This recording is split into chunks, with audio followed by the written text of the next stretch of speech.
नमस्कार दोस्तों, स्वागत है आप सभी का मेरे YouTube channel mind study point पे। दोस्तों आज की इस वीडियो में हम लोग बात करेंगे MBA first semester business economics के असाइनमेंट के ऊपर। ये जून साइकिल का असाइनमेंट है। दोस्तों फर्स्ट सेमेस्टर का असाइनमेंट मैं थोड़ा सा लेट बना रहा हूँ क्योंकि इसके पहले मैं फोर्थ सेमेस्टर का असाइनमेंट शूट कर रहा था और उसमें काफ़ी ज़्यादा बिजी था क्योंकि ऑब्वियसली फोर्थ सेमेस्टर का स्पेशलाइज्ड सब्जेक्ट्स होते हैं तो उस पर काफ़ी सारे रिसर्च करने पड़ते हैं, इसलिए थोड़ा सा टाइम लग रहा था। और अब हम लोग फर्स्ट सेमेस्टर MBA का भी असाइनमेंट को डिस्कस करेंगे। दोस्तों काफ़ी लोग मुझसे पूछ रहे हो कि आप डेट बताओ कि आप कब वीडियोस डाल रहे हो। तो दोस्तों ऐसा कोई डेट फिक्स नहीं होता क्योंकि जो वीडियोस बना रहे होते हैं, जो हम लोग वीडियो बना रहे हैं उसके अंदर उनके ऊपर रिसर्च करते हैं किस तरीके से बताना चाहिए, बुक कौन सा होना चाहिए, कहाँ सजेस्ट करना चाहिए, इन सभी के ऊपर एक प्लान, एक स्ट्रैटेजी, एक रिसर्च करना पड़ता है। तो ये सारा चीज़ कंप्लीट करने के बाद ही हम लोग शूटिंग पॉइंट पे पहुंचते हैं। तो धीरे धीरे हर एक वीडियो आएगी और थोड़ा सा लेट आएगा। हर कोई मुझको यही मैसेज कर रहा है, यही टेक्स्ट कर रहा है कि मेरे वीडियोस को पहले लेकर आओ, मेरे सब्जेक्ट्स के वीडियो पहले लेकर आओ। तो दोस्तों मैं अकेला यहाँ पे ये शूट करता हूँ और ये चीज़ करना बहुत मुश्किल हो जाता है, सभी का सेम टाइम पे वीडियोस लाना, क्योंकि ये पॉसिबल नहीं है। आप लोग सभी जानते हो कि हर एक चीज़ पे रिसर्च होता है।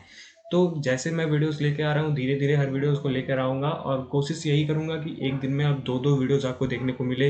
एक हो सकता है एक दूसरे सेमेस्टर का हो सकता है दूसरा टाइम पे दूसरा कोई सेमेस्टर का हो, लेकिन एक दिन में दो वीडियोस लाने की कोशिश में लगा हुआ हूँ मैं। तो अब चलिए वीडियो में आगे बढ़ते हैं। वीडियो में आगे बढ़ने से पहले मैं आप सभी को असाइनमेंट से रिलेटेड कुछ गाइडलाइन बता देता चाहता हूँ जो NMIMS ने बता रखा है। वैसे तो आपके क्वेश्चन में भी आपको दिख जाएगा, लेकिन कुछ ऐसे भी पॉइंट्स हैं जो आपको आपके क्वेश्चन में देखने को नहीं मिलेंगे, ना ही आपके आपके कोऑर्डिनेटर्स आपको बताएंगे। तो पहला तो ये कि आप अपना असाइनमेंट 0% कॉपी फ्री बनाइए। आपके असाइनमेंट में 1% का भी अगर कॉपी आता है तो आपको कॉपी केस मिलेगा। आप अपना असाइनमेंट किसी को भी शेयर मत कीजिए क्योंकि शेयर करने से भी हो सकता है आप जिसे शेयर किए हो वो आपका ही कंटेंट को थोड़ा बहुत चेंज करके लिख दे और आपको भी कॉपी केस आ जाएगा, उसको भी कॉपी केस आ जाएगा। क्योंकि हम लोग को जो भी आंसर्स लिखने होते हैं वो बिल्कुल टोटली यूनिक होने चाहिए। अब बात करते हैं पिक्चर का। अगर आप लोग अपने असाइनमेंट में किसी तरह का पिक्चर लगा रहे हो तो नॉन कॉपीराइट पिक्चर यूज़ कीजिए। कॉपीराइट पिक्चर यूज़ करोगे तो आपको कॉपी केस मिलेगा। आपको अपने असाइनमेंट में किसी भी तरह का लिंक शेयर नहीं करना है। लिंक अगर शेयर करोगे तो आपका कॉपी विदाउट चेकिंग आपको कॉपी केस मिल जाएगा। तो किसी भी तरह का लिंक शेयर मत कीजिए। अब बात करते हैं कि हम लोग किस तरीके से अपने असाइनमेंट को प्रिपेयर करें और प्रेजेंट करें ताकि हम लोग अच्छा स्कोर कर सकें। तो अच्छा स्कोर करने के लिए आपको एक आंसर पैटर्न को फॉलो करना होगा, जो आंसर पैटर्न इंट्रोडक्शन, कॉन्सेप्ट और कंक्लूजन के बेस पे होता है। अब इस पैटर्न में आपको आंसर्स लिखने हैं। अब यहाँ पे क्वेश्चन ये बनता है कि क्वेश्चन नंबर 1 और क्वेश्चन नंबर 2 में 1000 वर्ड लिमिट दिया हुआ और 3A और 3B में 500 का वर्ड लिमिट दिया है। वो आंसर कैसे लिखें?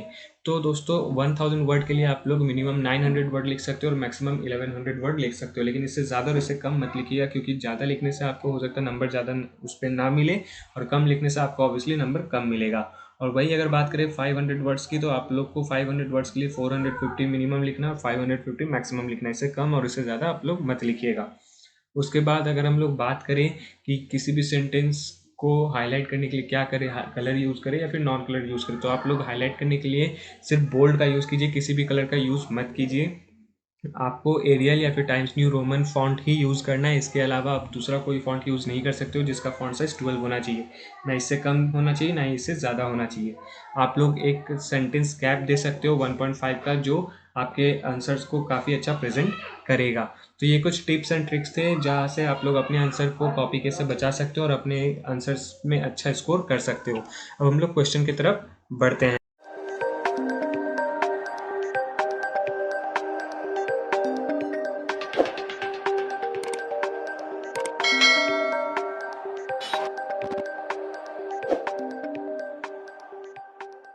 तो दोस्तों अब हम लोग अगर अपना पहला क्वेश्चन की बात करें जहाँ पे 1000 वर्ड के लिए हम लोग काम करेंगे, आंसर्स को लिखेंगे, तो यहाँ पे आपको पहला क्वेश्चन ये बोला गया कि demand forecasting is not speculative exercise into the unknown, it is essentially a responsible reasonable judgment of future probabilities of the market events based on scientific background. Explain the statement by elaborating any three methods, each from qualitative and quantitative methods of demand forecasting. जहाँ पे आपको ये बोला गया है कि demand forecasting एक speculative exercise नहीं है जिसको हम लोग अननोन तरीके से समझते हैं। It is essentially a responsible judgment, यह एक रिस्पॉन्सिबल रीजनेबल जजमेंट है जो फ्यूचर प्रोबेबिलिटीज़ मार्केट का क्या होने वाला है, साइंटिफिक बैकग्राउंड क्या होने वाला है, उसके ऊपर बेस्ड होता है। Explain the statement by elaborating any 3 methods.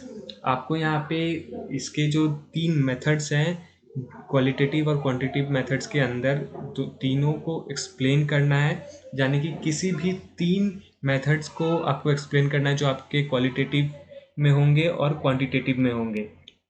इन दोनों मेथड्स को जो डिमांड फोरकास्टिंग के अंदर है, उन दोनों मेथड्स के तीन तीन मेथड्स को एक्सप्लेन करके आपको बताना है। तो यहाँ पे मैंने आपको पेज रेफरेंस बता रखा है, ई बुक हार्ड बुक दोनों का। अगर ई बुक अगर आप लोग फॉलो करें तो पेज नंबर 191 में, और हार्ड बुक फॉलो कर रहे हो तो 186 पेज के अंदर, जहाँ पे आपको टेक्निक्स ऑफ डिमांड फोरकास्टिंग के अंदर ये सारे पॉइंट्स आपको देखने को मिल जाएंगे जो आपको 1000 वर्ड के लिए कवर करना है। आप लोग को ये एक्सप्लेनेशन के साथ ऊपर का जो आपको एक स्टेटमेंट दिया गया है डिमांड फोरकास्टिंग से लेके साइंटिफिक बैकग्राउंड तक, उस स्टेटमेंट में क्या सही और क्या गलत है उसे भी एक्सप्लेन करके बताना है। ओके, तो हम लोग यहाँ पे क्वेश्चन नंबर 1 के लिए 191 पेज में चलते हैं। तो 191 पेज में आने के बाद यहाँ पे आप लोग को उसके डिमांड फोरकास्टिंग टेक्निक्स के कुछ पॉइंट्स देखने को मिलेंगे, जहाँ पे उनके मेथड्स भी आपको देखने को मिलेंगे। सर्वे मेथड्स, कंप्लीट इन्यूमरेशन सर्वे, सैंपल सर्वे, ओपिनियंस पॉल, ये एक टेक्निक का है। और अगले टेक्निक में आपको time series analysis, smoothing techniques, barometric methods, econometry methods, regression analysis, different और टेक्निक्स आपको देखने को मिल रहे हैं। तो आपको इन टेक्निक्स को पढ़ना है। सबसे पहले आपको क्वालिटेटिव टेक्निक्स के बारे में बताना है, उसके बाद क्वांटिटेटिव टेक्निक्स के बारे में बताना है, उसके बाद उसके जो पॉइंट्स है उसके अंदर जो मेथड्स है उन मेथड्स के बारे में बताना है, और उनमें से किसी 3 के बारे में डिटेल एक्सप्लेनेशन देना है आपको, क्वालिटेटिव से भी और क्वांटिटेटिव से भी। तो यहाँ पे 191 पेज से लेके आपका जहाँ तक क्वांटिटेटिव टेक्निक्स है वहाँ तक आपको ये पूरे पॉइंट्स को, इन सारे आंसर्स को आपको पढ़कर अपने वर्ड में 1000 वर्ड के लिए लिखना है। तो ये आपका क्वेश्चन नंबर 1 सॉल्व हो गया। क्वेश्चन नंबर 1 बहुत इजी है, इसमें कोई भी रॉकेट साइंस नहीं, बस आपको जो स्टेटमेंट दिया हुआ उसको एक्सप्लेन करते हुए इन मेथड्स का बारे में बताना है। अब हम लोग क्वेश्चन नंबर 2 की तरफ बढ़ते हैं। तो क्वेश्चन नंबर 2 में आपको बताया गया कि law of demand drives in the economic and helps business decision that meet consumer needs. Law of demand जो ड्राइव है वो इकोनॉमिक ड्राइव करता है, जो आपके बिजनेस डिसीजन को आपके कंज्यूमर नीड्स के साथ मिलाने में हेल्प करता है। कैसे करता है? क्योंकि ऐसा पता चलता है कि जब प्राइस बढ़ता है तो डिमांड घटता है, और डिमांड घटता है तो प्राइस बढ़ता है, या फिर प्राइस घटता है तो डिमांड बढ़ता है। तो ये हमेशा ऑपोजिट डायरेक्शन में चलता है, या तो डिमांड बढ़ेगा तो प्राइस कम होता है, या तो प्राइस बढ़ेगा तो डिमांड कम होगा, क्योंकि कंज्यूमर नीड पे वो डिपेंड करता है। वो कैसे होता है? इकोनॉमिक्स का लॉ ऑफ डिमांड मैंने अपने इकोनॉमिक्स के प्लेलिस्ट पे बता रखा है, माइक्रो इकोनॉमिक्स के अंदर। आप लोगों ने वीडियो नहीं देखा तो मेरे प्लेलिस्ट पे जाके माइक्रो इकोनॉमिक्स का आप लोग प्लेलिस्ट चेक करते हो, जहाँ पे मैंने लॉ ऑफ डिमांड को बहुत ही अच्छे से समझाया है। अब हम लोग यहाँ पे क्वेश्चन की तरफ बढ़ते हैं। Demand is the consumer desire and willingness to pay for a product और service at a given price at time. तो डिमांड जो है वो कंज्यूमर का एक डिज़ायर है, और विलिंगनेस होता है कि हम लोग को वो सामान जो मिल चुका है उसके ऊपर पे करना है, उस प्रोडक्ट के ऊपर या सर्विस के ऊपर, चाहे वो उसका प्राइस कुछ भी हो। और time, enumerate any 5 factors each from individual and market demand. आपको उनके किन्हीं 5 फैक्टर्स को बताना है जो इंडिविजुअल एंड मार्केट डिमांड के अंदर आते हैं। दोनों के अंदर जो 5 पॉइंट्स हैं उन पाँचों पॉइंट्स को आपको समझाना है और बताना है अच्छे से 1000 वर्ड के लिए। और इसके लिए आप लोग लॉ ऑफ डिमांड को भी समझा सकते हो थोड़ा सा। लॉ ऑफ डिमांड पहले बता दो कि लॉ ऑफ डिमांड क्या होता है, उसके बाद उसके जो 5 फैक्टर्स है वो आप बता दो, ठीक है। तो इसके लिए भी पेज रेफरेंस मैंने दे रखा है, ई बुक हार्ड बुक दोनों के लिए। पेज रेफरेंस ई बुक के लिए आपको 53 पेज नंबर पे जाना है, और हार्ड बुक के लिए 49 पेज नंबर के लिए जाना है, जहाँ पे आपको फैक्टर्स इन्फ्लुएंसिंग इंडिविजुअल डिमांड और मार्केट डिमांड के बारे में आपको बताया गया है। तो पेज नंबर 53 में हम लोग चलते हैं। तो पेज नंबर 53 में हम लोग आते हैं, और यहाँ पे आपको थोड़ा सा स्क्रॉल करने के बाद ही आपको फैक्टर्स इन्फ्लुएंसिंग इंडिविजुअल डिमांड के बारे में पता चल जाएगा 2.4.1 के अंदर, जहाँ पे आपको उसके डिफरेंट पॉइंट्स जो डिमांड्स है, price of commodity, price of related goods, substitute of और कॉम्पिटिटिव गुड्स, कॉम्प्लीमेंट्री गुड्स, वो उसके पॉइंट होते हैं। लेकिन आपका जो पॉइंट्स टॉपिक होने वाला है वो price of commodity, price of related goods, income of consumer, इनके अंदर भी कुछ पॉइंट्स है, उन पॉइंट्स को भी आप लिख सकते हो। तो आपको टोटल 1000 वर्ड के लिए लिखना है, 1100 वर्ड मैक्सिमम आप लोग लिख सकते हो इस क्वेश्चन नंबर 2 के लिए। तो ये आपका क्वेश्चन नंबर 2 मैंने आपको सॉल्व करके बताया, जहाँ पे आपको लॉ ऑफ डिमांड के बारे में थोड़ा सा बताना है और उसके बाद उसके 5 फैक्टर्स जो इंडिविजुअल और मार्केट डिमांड के अंदर 5 अलग अलग फैक्टर आते हैं, उन फैक्टर्स के बारे में भी बताना है। एक्सप्लेन करें एक डिटेल एक्सप्लेनेशन के साथ 1000 वर्ड के लिए। अब क्वेश्चन नंबर 3A और 3B के लिए चलते हैं। तो 3A में आपको यहाँ पे ये बताया गया कि the law of diminishing marginal utility plays an important role in the economy. दो law of diminishing marginal utility जो है वो एक इम्पॉर्टेंट रोल प्ले करता है अपने इकोनॉमिक के ऊपर। It directly relates to the consumption and production of goods, और ये डायरेक्टली रिलेट करता है कंजम्पशन, कंज्यूमर का कंजम्पशन पे और प्रोडक्शन ऑफ गुड्स पे in context with the given statement. अब इस गिवन स्टेटमेंट के अंदर आपको law of diminishing marginal utility with assumption के साथ आपको इन्यूमरेट करना है, यानी कि एक्सप्लेन करना है, समझाना है कि लॉ ऑफ डिमिनिशिंग मेथड्स होता क्या है और एक एजम्पशन के साथ। और क्वेश्चन नंबर डी में आपको ये बताया गया कि calculate marginal utility and average utility from the information given in the below table. आपको क्वेश्चन के अंदर एक टेबल दिख रहा होगा जिसमें आपको मार्जिनल यूटिलिटी कैलकुलेट करके बताना है और एवरेज यूटिलिटी कैलकुलेट करके बताना है। तो यहाँ पे मैंने पेज रेफरेंस दे रखा है, ई बुक हार्ड बुक दोनों का। क्वेश्चन नंबर बी के लिए आप लोग को मार्जिनल यूटिलिटी का कैलकुलेशन तो पता चल जाएगा, लेकिन एवरेज यूटिलिटी कैलकुलेट करने के लिए आपको एक्सटर्नल सोर्सेज का यूज़ करना पड़ेगा। एक्सटर्नल सोर्सेज का यूज़ कैसे करेंगे? आप लोग कोई पर्सनल बुक फॉलो कर रहे हो, उस बुक को फॉलो कर सकते हो, गूगल को फॉलो कर सकते हो, लेकिन कहीं से भी, चाहे वो आपका बुक हो चाहे वो गूगल हो, कहीं से भी आपको कोई भी चीज़ को कॉपी नहीं करना है। आप उसे पढ़िए और पढ़ने के बाद उसे आपको अपने वर्ड्स में लिखना है, चाहे वो NMMS का बुक हो, चाहे वो गूगल का कोई कंटेंट ही क्यों ना हो, या फिर आपका कोई ग्रेजुएशन के टाइम का या स्कूल के टाइम का कोई बुक ही क्यों ना हो।